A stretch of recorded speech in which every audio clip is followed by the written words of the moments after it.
Hi, new year ആയിട്ട് എന്താ പരിപാടി? സ്പെഷ്യൽ സ്റ്റോറീസ് നടക്കുന്നില്ലേ? സ്പെഷ്യൽ സ്റ്റോറീസ് ഇല്ലാതെ നമുക്ക് എന്തിനു വേറെ 2025 എന്ത് പെട്ടെന്നല്ലേ പോയത്. റോക്കറ്റ് വേഗത്തിലല്ലേ ദിവസങ്ങളും മാസങ്ങളും പോയത്? അത് ശരിയാ. കേരളത്തിൽ തന്നെ എന്തൊക്കെ മാറ്റങ്ങളാണ് 2025 ഉണ്ടായത്. മറ്റ് സംസ്ഥാനങ്ങളെ അപേക്ഷിച്ച് LDF സർക്കാർ ഒരുപാട് വികസനങ്ങളാണ് കൊണ്ടുവന്നത്. വിഴിഞ്ഞം, ടൂറിസം, മെട്രോ, അങ്ങനെ എത്ര വികസനങ്ങളാ. വികസനത്തിൽ പുതിയ മാതൃകകൾ എഴുതി ചേർത്ത കേരളം പുതുവർഷത്തിൽ പ്രതീക്ഷയോടെ കാത്തിരിക്കുന്ന സ്വപ്ന പദ്ധതികൾ എന്തൊക്കെയെന്ന് നമുക്ക് നോക്കാം. 9 വർഷത്തിനിടെ കേരളത്തിന്റെ അടിസ്ഥാന സൗകര്യ വികസനത്തിലുണ്ടായത് വലിയ മാറ്റമാണ്. നിരവധി പദ്ധതികളുടെ വിഭാവനത്തിനും പൂർത്തീകരണത്തിനുമാണ് ഈ വർഷം കേരളം സാക്ഷിയായത്. വിഴിഞ്ഞം തുറമുഖം മുതൽ തിരുവനന്തപുരം മെട്രോ വരെ അതിൽ ഉൾപ്പെടുന്നു.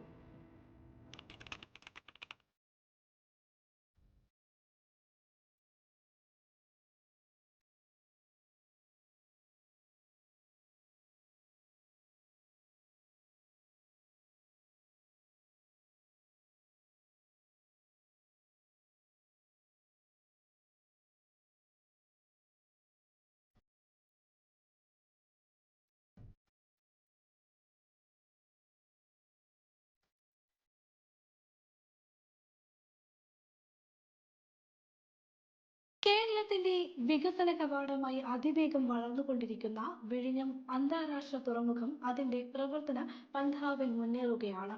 തുറമുഖത്തിന്റെ രണ്ടാം ഘട്ടം ഉൾപ്പെടെ പ്രവർത്തനങ്ങൾ പുതുവർഷത്തിൽ രണ്ടാം വാരത്തോടെ തുടങ്ങും. 2028 കൂടി തുറമുഖത്തിന്റെ എല്ലാ ഘട്ടങ്ങളും പൂർത്തീകരിക്കുകയാണ് സർക്കാർ ലക്ഷ്യം.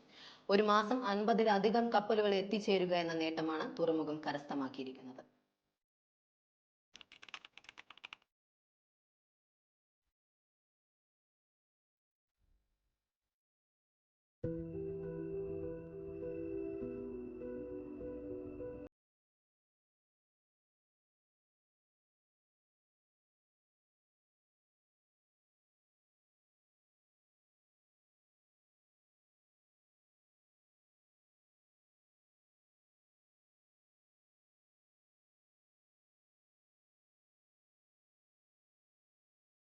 ദേശീയപാത നവീകരണമാണ് മറ്റൊരു പ്രധാന പദ്ധതി. കാസർഗോഡ് തലപ്പാടി മുതൽ തിരുവനന്തപുരം കാരോട് വരെ നിർമ്മാണത്തിന്റെ വിവിധ ഘട്ടങ്ങളിലാണ് ദേശീയപാത. സംസ്ഥാനത്ത് ദേശീയപാത 66 നിർമ്മാണം അതിവേഗത്തിൽ കുതിക്കുകയാണ്. 444 കിലോമീറ്റർ ദേശീയപാത നിർമ്മാണം പൂർത്തിയായി കഴിഞ്ഞു. 45 മീറ്റർ വീതിയിൽ 6 വരി പാത പൂർത്തീകരിക്കപ്പെട്ടു. പണി പൂർത്തീകരിച്ച സ്ഥലങ്ങളിലെല്ലാം ഗതാഗതത്തിന് തുറന്നുകൊടുത്തുവെന്നത് ശ്രദ്ധേയം. ദേശീയപാതയ്ക്കായി സ്ഥലം ഏറ്റെടുക്കാൻ പണം അങ്ങോട്ട് നൽകിയ ഏക സംസ്ഥാനമാണ് നമ്മുടെ കേരളം.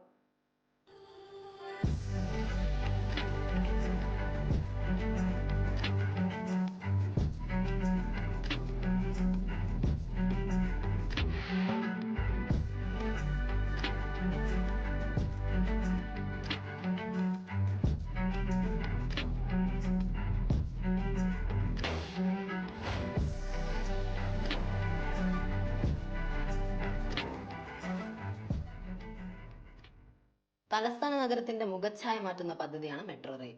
പദ്ധതിയുടെ നിർമ്മാണം 2.5 വർഷത്തിനുള്ളിൽ പൂർത്തിയാക്കാനുള്ള ഒരുക്കത്തിലാണ് സർക്കാർ. പുതുവർഷത്തിലെ പ്രവർത്തനങ്ങളാണ് അതിൽ നിർണായകമാകുന്നത്. 8000 കോടി രൂപയാണ് ചെലവ് പ്രതീക്ഷിക്കുന്നത്.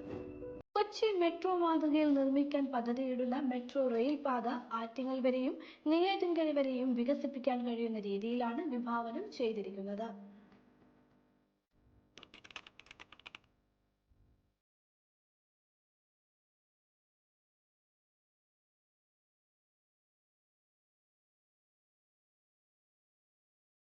പുതുവർഷം പ്രതീക്ഷ നൽകുന്ന മറ്റൊരു പദ്ധതിയാണ് കോട്ടയം കൊച്ചി ദേശീയപാത. ദേശീയപാത 183നെയും ദേശീയപാത 66നെയും ബന്ധിപ്പിച്ച് വിഭാവനം ചെയ്യുന്ന ദേശീയപാതയാണിത്.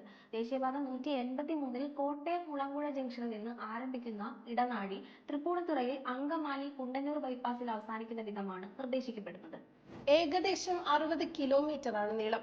കോട്ടയം, കാഞ്ഞിരം, കുമരകം, കവണാറ്റിൻകര, കൈപ്പുഴമുട്ട്, തലയാഴം, വല്ലകം, കാട്ടിക്കുന്ന്, പൂത്തോട്ട, നടക്കാവ് വഴി തൃപ്പൂണിത്തുറയിലേക്ക് പൂർണ്ണമായും പുതിയ റോഡാണ് നിർദ്ദേശിച്ചിരിക്കുന്നത്.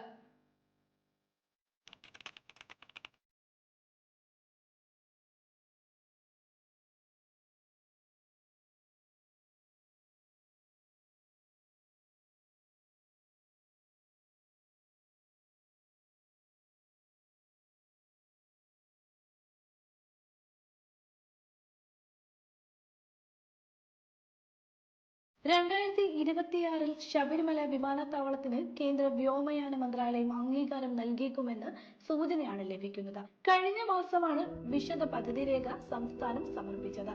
സൈറ്റ് ക്ലിയറൻസ്, പ്രതിരോധ ക്ലിയറൻസ് തുടങ്ങിയവ മുൻപ് ലഭിച്ചിരുന്നു.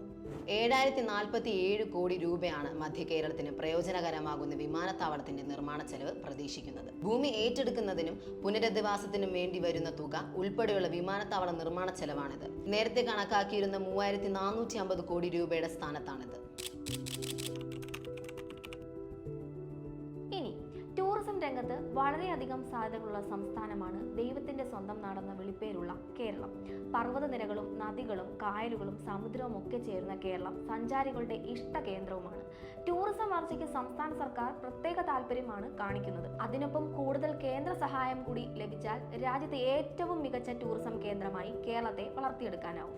സംസ്ഥാന സർക്കാർ സമർപ്പിച്ച 169 കോടി രൂപയുടെ 2 വൻ ടൂറിസം പദ്ധതികൾക്ക് കേന്ദ്രാനുമതി ലഭിച്ചത് ഏറെ പ്രതീക്ഷ നൽകുന്നതാണ്.